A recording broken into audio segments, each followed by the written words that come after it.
Bismillahirrahmanirrahim. Assalamualaikum warahmatullahi wabarakatuh. Alhamdulillahi binikmatihi tatimmu salihat. Assalatu wassalamu ala asrafil anbiya'i wal mursalin wa ala alihi wa sahbihi ajma'in. Qala Allah ta'ala fil Qur'anil Karim wa huwa asdaqul qailin. Ba'da a'udzu billahi minasyaitonir rajim. Bismillahirrahmanirrahim. Ya ayyuhalladzina amanu taqullaha haqqa tuqatih wa la tamutunna illa wa antum muslimun. Amma ba'd. Ma'asyiral muslimin rahimakumullah, para pejuang yang dirahmati oleh Allah Subhanahu wa taala. Marilah yang pertama dan yang paling utama kita memanjatkan puji dan syukur kehadirat Allah Subhanahu wa taala atas segala rahmat, barokah, hidayah, inayah yang diturunkan kepada kita, sehingga kita masih bisa hidup di dunia ini, bisa menambah ketaatan, bisa meningkatkan ibadah, bisa mengejar cita-cita, dan bisa memperjuangkan cita-cita. Salawat dan salam kita haturkan kepada Nabi besar Muhammad Sallallahu Alaihi Wasallam, kepada keluarga beliau, sahabat-sahabat beliau, pada tabi'in, itba'ut tabi'in, dan seluruh pengikut-pengikutnya yang setia mengikuti sunnah-sunnah beliau sampai hari kiamat. Dan kita bermohon kepada Allah agar dijadikan sebagai pengikut yang setia menjalankan apa yang Rasulullah ajarkan kepada kita. Kaum muslimin rahimakumullah, para pejuang yang dirahmati oleh Allah, kita masih akan membahas tentang tema-tema perjuangan yang kita rangkai dengan nasihat perjuangan. Dan malam hari ini kita mengambil tema alasan tetap berjuang. Menariknya tema yang akan kita angkat ini adalah kita harus memiliki alasan untuk tetap berjuang. Kadang-kadang ketika orang mulai meninggalkan perjuangan, berarti orang itu sudah kehilangan alasannya. Mereka sudah kehilangan orientasinya untuk berjuang, sudah lemah, atau kadang-kadang sudah dicampuri alasannya, sudah terkontaminasi. Sebagaimana mengapa alasan kita tetap hidup sampai hari ini? Kehidupan kita itu harus memiliki alasan. Begitu juga perjuangan. Kita harus memiliki alasan untuk tetap berjuang. Gunanya untuk apa? Agar tetap berjuang. Banyak orang-orang di luaran sana yang terhambat cita-citanya, yang terganggu tujuannya. Itu hanya gara-gara kehilangan alasan. Maka sebagai seorang pejuang, tidak boleh kehilangan alasan untuk terus berjuang. Dia harus menghidupkan ruhnya, menghidupkan hatinya, memberikan alasan pada intelektualnya untuk tetap berjuang. Karena itu tugas kita sebagai manusia, memperjuangkan itu semua. Allah berfirman dalam Quran, "Wa ma khalaqtul jinna wal insa illa liya'budun." Tidaklah aku ciptakan jin dan manusia, kata Allah, melainkan untuk beribadah kepada-Ku. Alasan manusia diciptakan oleh Allah adalah beribadah. Maka ketika kita sudah menancapkan alasan agar kita berjuang, maka tentu kita tidak akan mudah menyerah. Kita tidak akan pernah mudah untuk menghilangkan itu. Maka untuk mengawali itu, mari kita coba buka Quran surat Al-Mulk, surat 67 ayat 15. Coba buka Qurannya. Quran surat 67 ayat 15.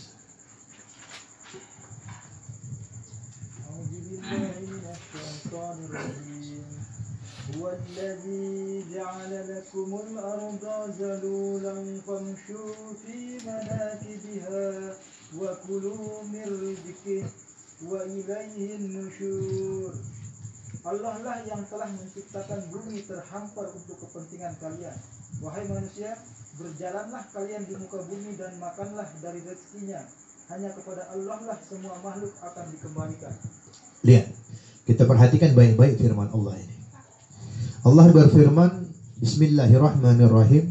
Huwallazi ja'ala lakumul arda dzalula famsu fi manakibiha wa kulu min rizqi wa ilaihin nusur. Allah lah yang telah menciptakan bumi terhampar untuk kepentingan kalian. Wahai manusia, berjalanlah kalian di muka bumi dan makanlah dari rezekinya. Hanya kepada Allah lah semua makhluk akan dikembalikan. Yang pertama Allah katakan, Allah telah menciptakan bumi ini, dihamparkan semua bumi ini. Untuk siapa? Untuk kepentingan kita manusia. Artinya apa? Gunakan seluruh potensi dunia ini untuk kepentingan kita. Dan ingat, kepentingan kita itu tadi kita sudah sampaikan ayatnya, untuk beribadah kepada Allah. Maka artinya seluruh komponen yang dihamparkan oleh Allah di dunia ini kita gunakan untuk beribadah kepada Allah. Jangan persempit makna ibadah. Ketika makna ibadah hanya dipersempit, hanya ibadah-ibadah mahdhah saja, maka kita sudah mempersempit ibadah. Padahal ibadah itu keseluruhan sikap, keseluruhan kata, keseluruhan tindakan. Ketika kita gunakan untuk meraih ridha Allah, itulah ibadah. Ketika kita bertutur kata, tutur kata itu mengandung nasihat untuk taat kepada Allah, ibadah kepada Allah, itulah perkataan-perkataan yang bernilai ibadah. Ketika tindakan kita menjadi asbab orang melakukan ketaatan kepada Allah, menjadi asbab meningkatnya ibadah orang, maka itu juga ibadah. Dan ada satu ibadah yang sangat luar biasa, yang spesial, yaitu berjuang. Maka dengan satu ayat ini saja sudah bisa memberikan kita alasan kenapa kita harus berjuang dalam hidup kita. Berjuang untuk apa? Meraih ridhonya Allah. Gunakan seluruh potensi diri kita ini untuk meraih ridho Allah. Jangan sia-siakan hidup kita. Jangan sia-siakan langkah kita. Contoh, langkah Anda tadi dari rumah sampai ke sini, Anda pakai motor, itu bisa bernilai ibadah. Ketika dari rumah Anda katakan Bismillahirrahmanirrahim. Kemudian dalam setiap hembusan napas Anda tahlil, tahmid, takbir setiap perjalanan. Luar biasa ibadah. Belum lagi niat ke sini, Masya Allah. Maka jangan persempit makna ibadah. Keseluruhan sikap, keseluruhan kata, keseluruhan tindakan, bahkan pikiran kita saja sudah bisa mendatangkan makna ibadah. Ya, ingat, Allah hamparkan ini dunia untuk kepentingan kita. Ya. Kemudian Allah suruh kita, wahai manusia, berjalanlah kalian di muka bumi. Artinya apa? Jangan jago kandang. Ya. Bergabung dengan orang agar ngerti peradaban manusia, agar ngerti tata cara orang, agar mengerti bagaimana orang lain meningkatkan ketakwaannya. Jangan sampai kita menganggap diri kita paling hebat ibadahnya, padahal kita nggak pernah keluar. Siapa tahu nanti ada orang yang lebih hebat ibadahnya dibandingkan kita. Pernah suatu ketika Rasulullah SAW bersama sahabatnya lagi duduk-duduk di masjid. Maka tiba-tiba ada salah seorang sahabat datang. Rasulullah bilang, tunggu bentar lagi ahli sorga datang. Ya kan? Penasaran sahabat. Datang. Betul. Datang sahabat. Itu yang kau maksud ya Rasulullah. Ya. Kemudian anak dari Umar bin Khattab penasaran. Namanya Abdullah bin Umar. Dia ikuti orang itu. Saya ingin menginap di rumah kamu. Saya punya hajat dengan kamu. Singkat cerita dikasih kesempatan untuk tinggal bersama beliau. 3 hari dia lihat ibadahnya sama. Tahajud juga sama. Ya kan? Puasa juga begitu sama. Gak ada yang istimewa. Maka pada hari ketiga ditanya. Ya kan? Kenapa? Saya sampai mengikuti engkau selama 3 hari bermalam di sini karena mendengar Rasulullah bersabda bahwa engkau itu adalah ahli surga. Kamu kan sudah lihat keseharian saya selama 3 hari, biasa-biasa saja. Iya, makanya itu saya masih penasaran. Ketika Abdullah bin Umar hendak beranjak, kemudian teringatlah sahabatnya. Oh, mungkin ini kan? Mungkin ini. Ya kan? Apa itu?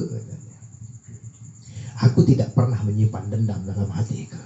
Aku memaafkan semua orang sebelum aku tidur. Ya kan? Aku tidak pernah menyimpan bara dendam dalam hatiku. Ya kan? Maka ketika aku bangun, aku seperti terlahir kembali. Mungkin ini. Mungkin ini. Betul. Itu dia. Ya kan? Kenapa Allah suruh kita berjalan? Agar kita ngerti bagaimana cara orang beribadah. Bagaimana cara orang memperlakukan agamanya. Bagaimana cara orang membela agamanya. Itu. Ya kan? Sekali-kali waktu datanglah ke Palestina agar Anda tahu bagaimana cara orang memperjuangkan tanahnya. Bagaimana cara orang membela Islam di situ. Jangan hanya di Indonesia doang. Sekali-kali datanglah ke Rohingya. Bagaimana orang bersabar tidak punya makanan, tapi dia tetap menyembah Allah. Jangan hanya di Indonesia doang. Tuh, ya. Itu gunanya berjalan. Ya. Jangan seperti katak dalam tempurung. Tahu katak dalam tempurung itu ya kan? Ya kan? Itu dikisahkan katak dalam tempurung itu dia melompat. Pertama lompatannya kecil. Kemudian lama-lama lompatannya besar, tapi hanya sebesar tempurung itu. Selama dalam tempurung itu dia merasa hebat karena sudah sampai puncak tempurung dia lompati. Nggak ada orang yang lebih tinggi, nggak ada katak yang lebih tinggi lompatannya dibanding aku, kata dia. Maka begitu terlepas dari tempurungnya, dia heran. Katak yang lain lebih tinggi lompatannya dibandingkan dia. Itu gunanya. Jalan-jalan. Ya kan? Ini, ya kan? Gak pernah keluar kampung, gak pernah keluar daerah, gak pernah melihat yang lain, ya kan? Bagaimana mungkin bisa menganggap diri paling hebat? Itu maksudnya. Agar kita ngerti, agar kita ngerti susahnya orang, agar kita ngerti bagaimana ibadahnya orang, agar kita ngerti bagaimana hebatnya orang. Itu. Kemudian makanlah dari rezekinya. Rezeki siapa? Dari rezeki Allah. Kemudian Allah tutup dengan sempurna ayat ini, hanya kepada Allah lah semua makhluk akan dikembalikan. Artinya apa? Semua akan dipertanggungjawabkan. Dan indahnya lagi, Allah merahasiakan kematian kita. Agar apa? Agar kita selalu berusaha agar mati dalam kondisi terbaik. Nah, itu dia. Jadi teruslah berusaha baik. Maka berbicara tentang perjuangan, ya kan? Kalau kita memberi permisalan, jika dibandingkan dengan mendaki gunung, mendaki bukit, lebih enak turunnya, ya enggak? Lebih enak kita turun. Tapi apa yang berbeda dari dua hal itu? Naik gunung atau turun gunung? Dengan mendaki kita bisa melihat indahnya pemandangan dibandingkan kita menurun. Artinya apa? Artinya apa? Buka surat Al-Ankabut surat 29 ayat 69, ayat terakhir. Baik. Coba Aska baca aja, Aska. Masa enggak hafal, kan? Walladzina jahadu.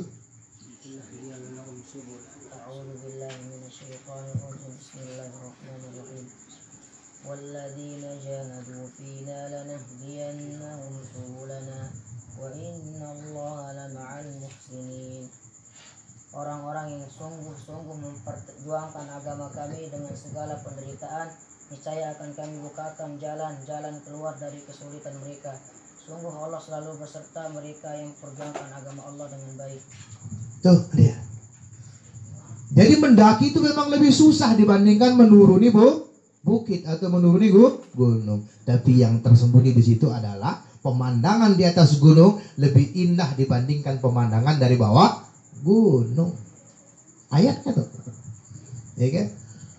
Ketika kita sudah berusaha payah dengan segala puncak penderitaan memperjuangkan agama Allah, Allah pasti akan apa?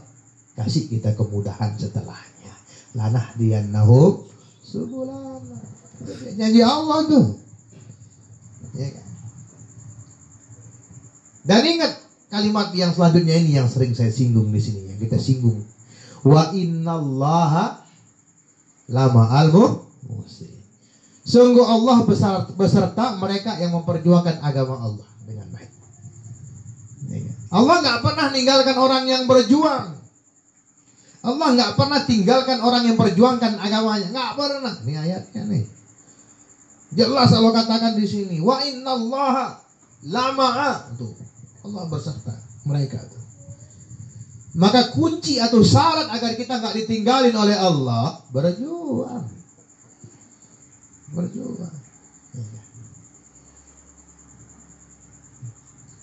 Apalagi lebih-lebih sekarang ini lagi menarik nih, kondisi Indonesia lagi menarik, ya kan? Ada satu musuh yang sangat terstruktur yang ingin leburkan Indonesia, komunis. Luar biasa, ya kan? Komunis mulai akan dimunculkan walaupun belum terang-terang. Tapi apa yang terjadi? Allah kumpulkan kita untuk memerangi bersama. Luar biasa. Hebatnya mereka ingin mengganti kalimat ketuhanan yang Maha Esa menjadi ketuhanan yang berbudaya. Apa maksudnya? Maka pastilah seluruh komponen umat Islam yang yakin dengan Allah yang Esa nggak akan senang, nggak akan rela. Maka wajib kita untuk mempertahankan kalimat ini, karena ini tauhid kita. Nggak boleh keesaan Allah itu diganggu gugat, nggak boleh. Nah itu dia.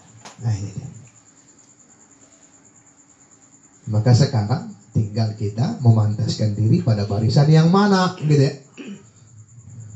Kalau Allah berfirman dalam ayat yang tadi bahwa Allah akan beserta orang-orang yang memperjuangkan agama, nah, maka pastikan diri kita dalam barisan itu. Baik, sekarang kita akan urai dulu alasan-alasan kita untuk tetap berjuang.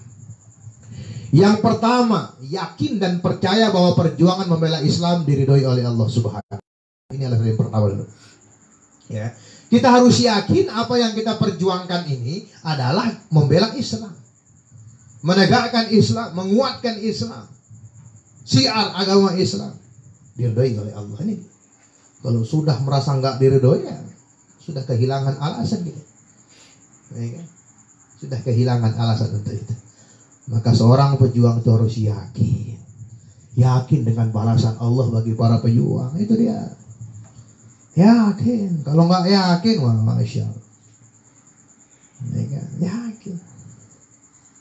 Coba buka Quran surat Muhammad surat 47 ayat 7. Ya, yakin di situ.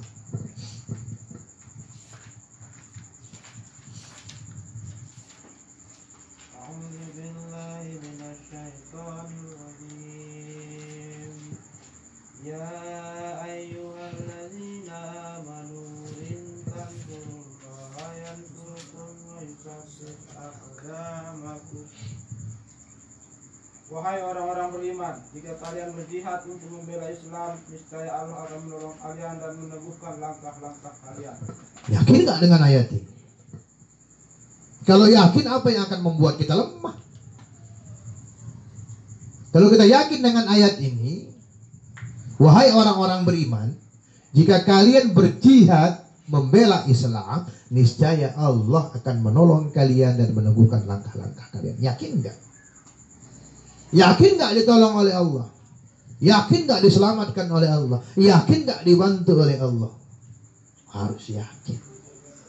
Harus yakin. Karena berjuang itu nggak boleh ragu-ragu. Nggak boleh ragu-ragu. Harus yakin.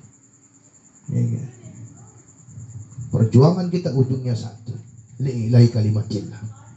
Masalah strategi. boleh berbeda. Boleh berbeda. Ya kan? Ada yang bertanya, kadang-kadang, benarkah Islam ini damai?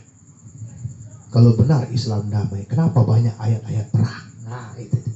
Kira-kira kalau antum ditanyain begini gimana? Ada nggak ajaran Islam aksi damai? Nah, ini menyangkut dengan hal-hal yang terjadi sekarang. Maka jawabannya adalah Islam agama damai.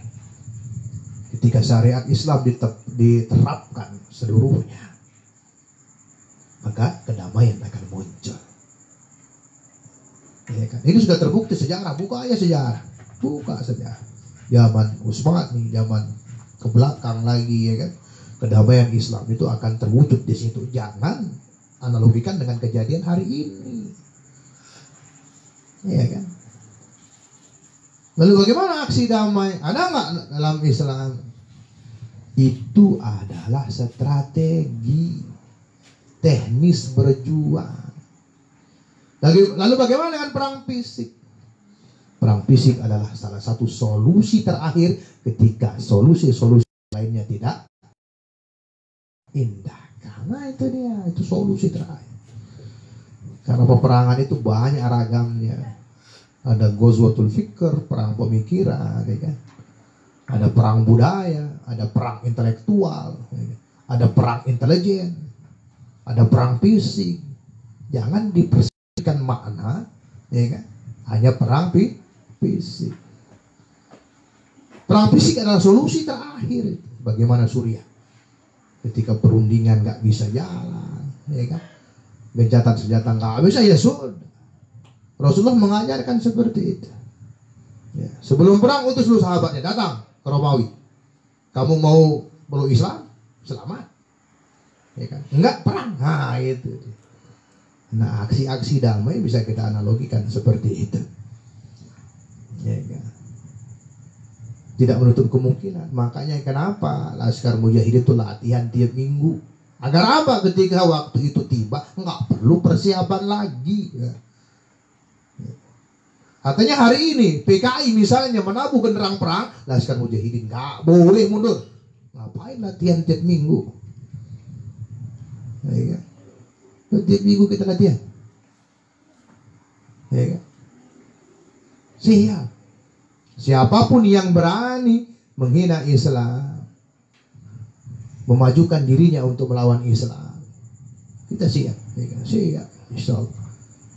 Karena ingat semboyan Laskar Mujahidin di situ pengawal penegak syariat Islam. Itu dia. Jadi yakin dan percaya bahwa perjuangan membela Islam diridhoi oleh Allah Subhanahu wa taala.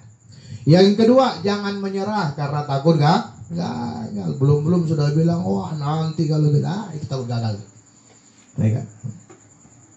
Perjuangan nggak boleh takut gagal. Hadis Rasulullah SAW yang disampaikan oleh Imam Muslim, akan senantiasa ada segolongan dari umatku yang berada di atas kebenaran. Tidak akan membahayakan mereka orang-orang yang menyelisihi atau menentang mereka sampai datang ketetapan Allah, dan mereka dalam keadaan demikian akan senantiasa dari umat Nabi Muhammad ini yang berada di atas kebenaran. Nah siapa dia? Mudah-mudahan kita, ya kan? Ya kan? Akan senantiasa. Jadi jangan hanya gara-gara kita takut gagal kita berhenti berjuang, karena nanti ada orang-orang lain yang akan menopang kita. Ada teman-teman yang lain yang berada di samping kita yang akan menguatkan kita. Karena apa? Indahnya Islam, ya kan? Tugas kita hanya berjuang, ya kan? Karena tidak ada kekalahan dalam perjuangan. Anda mati menang Anda itu. Karena semboyan dalam perjuangan itu dua aja, iskariman, umut syahidan, ya kan? Kalau kita menang maka iskariman, hidup mulia. Apa makna hidup mulia itu? Hidup dalam kemenangan. Kalau belum menang berjihad, belum menang berjuang, bagaimana hidup mulia? Sekarang hidup mulia nggak? Karena kita belum menang. Kemuliaan hidup itu diraih kalau sudah memenangkan perjuangan. Itu baru. baru gagah segala macam. Kemudian mut syahidah. Itu juga kemenangan. Karena apa? Selesai tugas kita. Ya, tinggal kita bawa amal aja ke hadapan Allah. Nah, itu indahnya berjuang. Maka jangan pernah menyerah dalam perjuangan karena takut gagal buah dari pemikiran kita sendiri. Itu dia, kita kadang-kadang keterbatasan ilmu tapi membuat kesimpulan sendiri, membuat definisi sendiri. Padahal jalan-jalan keluar aja belum. Itu dia. Ya kan? Sebagaimana yang kita bahas tadi, kenapa Allah suruh kita jalan keluar? Agar kita mengerti. Mau belajar arti kesabaran? Datang ke Suriah, datang ke Rohingya. Belajar arti keteguhan? Datang ke Palestina. Gitu. Jangan di sini doang. Ya kan? Poin yang ketiga, jangan menyerah karena belum memiliki kekuatan. Itu perasaan kita. Padahal Allah sudah kasih kita kekuatan. Ya kan? Allah kasih kita kekuatan. Apa kekuatan kita? Keimanan. Ya kan? Keimanan. Keimanan itu kekuatan. Karena kalau Anda mengandalkan hanya fisik semata, orang kafir juga punya fisik, bahkan fisiknya lebih hebat dibandingkan Anda. Kalau Anda mengandalkan kekuatan persenjataan, orang kafir juga memiliki persenjataan itu. Satu-satunya kekuatan yang tidak dimiliki oleh mereka adalah iman. Inilah yang memenangkan orang-orang Afghanistan yang dianggap primitif, tidak mengerti dunia luar, tapi memenangkan dua kekuatan raksasa dunia, Uni Soviet dan Rusia. Nggak berkutik. Karena apa? Iman. Mereka lihat pesawat bukan lari, datang tembak, selesai. Itu dia. Maka jalan-jalan. Siapa yang menguatkan kita? Allah. Tugas kita hanya memerangi orang nggak kafir. Buka Quran surat Taubah ayat 14.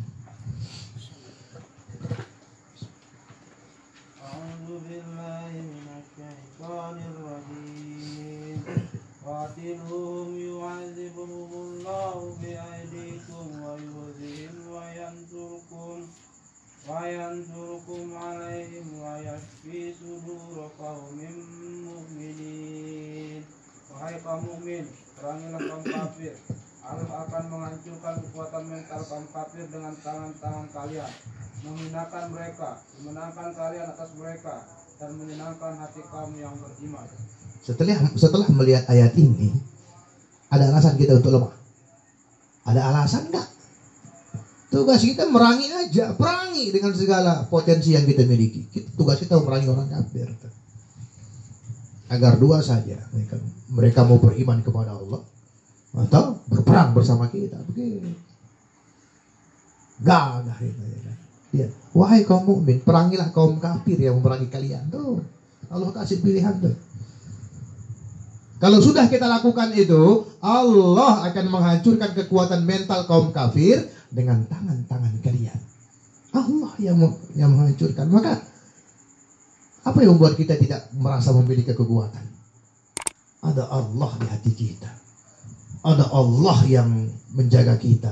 Ada Allah yang menjanjikan kekuatan kepada kita, menjanjikan pertolongan kepada kita. Apa yang membuat kita lemah? Saya belum kuat, dia latihan. Saya belum kuat, dia berjuang. Gitu. Masya Allah, ya kan? Subhanallah, ya kan? Jangan menyerah karena belum memiliki kekuatan. Itu dia, kekuatan itu dilatih. Ya kan? Allah banyak membahas tentang ini. Poin yang keempat, berjuang itu keharusan, bukan sekedar euforia. Maknanya apa? Kita harus yakin bahwa berjuang, memperjuangkan Islam, membela Islam, itu adalah sebuah kewajiban atau sebuah keharusan. Bukan sekedar euforia. Bukan hanya gara-gara teman kita berjuang. Bukan hanya gara-gara semangat kita yang menggelora baru kita berjuang. Salah. Itu yang membuat kita kadang-kadang lepas kontrol dan mudah untuk jatuh di tengah jalan. Besok kita ikut berjuang, kalau banyak yang berjuang, itu euforia namanya itu. Kayak sekarang karena banyak umat Islam yang muncul, bangkit, berani melawan komunis, ikut-ikut di situ, bentar lagi selesai. Itu euforia. Euforia itu apa? Semangat. Ketika ada momen, saat itu doang. Berjuang itu terus seumur hidup sampai hayat dikandung badan, sampai jiwa terlepas dari badan tuh. Berjuang menegakkan Islam, membela Islam itu adalah sebuah keharusan. Bahkan sampai mati pun kita tidak disebut mati oleh Allah. Luar biasanya orang yang berjuang. Buka coba Quran surat Ali Imran 169. Bagaimana Allah mengistimewakan para pejuang.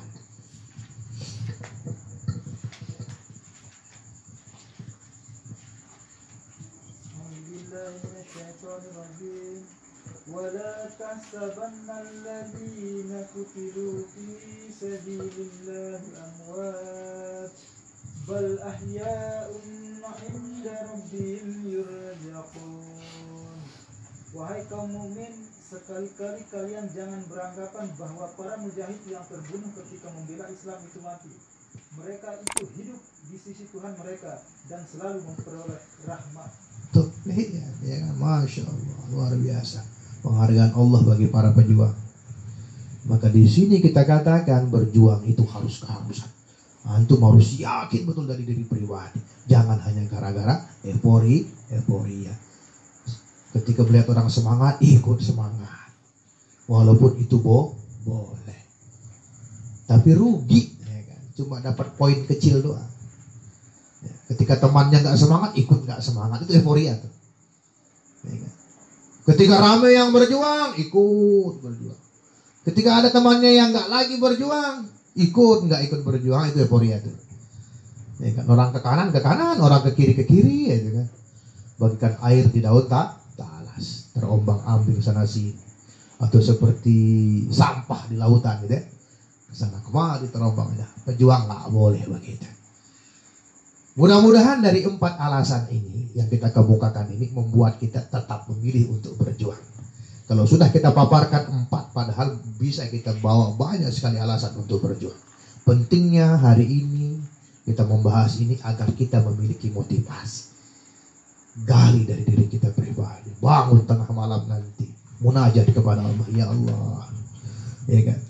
Hadirkan alasan agar aku tetap berjuang, ya kan? Hadirkan alasan kenapa aku harus mengaji, harus menjadi hafal Quran, jadi mujahid segala macam, harus itu. Ya, kita ulangi sebagai penguat. Yang pertama, harus yakin dan percaya bahwa perjuangan membela Islam diridhoi oleh Allah Subhanahu wa Ta'ala. Yang kedua, jangan pernah menyerah berjuang karena takut gagal, karena insya Allah senantiasa ada orang-orang di sekitar kita yang menguatkan kita. Poin yang ketiga, jangan menyerah karena belum memiliki kekuatan. Ya kan? Karena kalau antum tunggu kekuatan itu muncul, pertanyaannya kapan? Nah, jadi berjuang itu bukan menunggu kapan. Ya kan? Berjuang terus, bergerak terus, potensi apapun yang antum miliki, berjuang untuk Islam, berjuang untuk tegaknya syariat Islam. Yang keempat, berjuang itu harus, ya, berjuang itu harus dari hati. Wajibkan diri antum berjuang, bukan sekadar euforia atau semangat sebentar. Semoga bermanfaat apa yang kita sampaikan. Subhanaka Allahumma wa bihamdika asyhadu an la ilaha illa anta astaghfiruka wa atubu ilaik. Assalamualaikum warahmatullahi wabarakatuh.